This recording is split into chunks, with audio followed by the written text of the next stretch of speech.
Good morning, welcome to another mini vlog. সকাল সকাল রওনা হয়ে গেলাম বাড়ির উদ্দেশ্যে, কারণ কালকে জন্মাষ্টমী।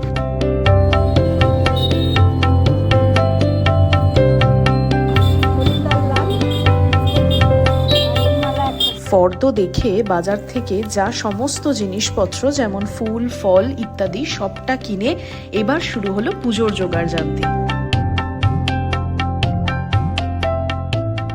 অনুষ্ঠানটা যেহেতু জন্মাষ্টমীর দিন হয়, তাই ঠাকুরকে আমরা সব রকমভাবেই ভোগ দেওয়ার চেষ্টা করি। তো সেই মতনই আগের দিন থেকে তোড়জোড় শুরু হয়ে গেছে, তাই পায়েস আর সমস্ত সবজি কাটাকাটি সবটাই আগের দিন করে রাখা হয়।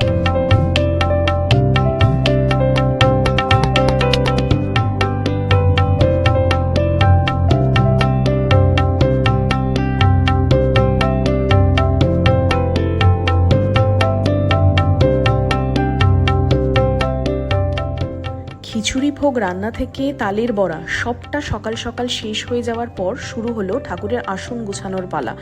ভালো করে আসন সুন্দর করে সাজিয়ে দেওয়ার পর শুরু হলো পুজো। পুজোতে এবার বসেছিল মা, কারণ একজনকে অর্পণে বসতে হয়।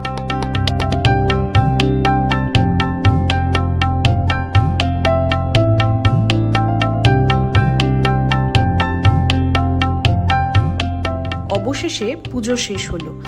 ও, এটা আমার বাড়ির সব থেকে ছোট্ট আর স্পেশাল অতিথি, অস্বাভাবিক দুরন্ত আর প্রচন্ড টট্টরি। পুজো শেষে সবার জন্য ছিল ফ্রাইড রাইস, কাশ্মীরি আলুর দম, পনির, চাটনি, পাঁপড়। আজকের ব্লগটা এতটুকুই। দেখা হচ্ছে নেক্সট ব্লগে। টাটা।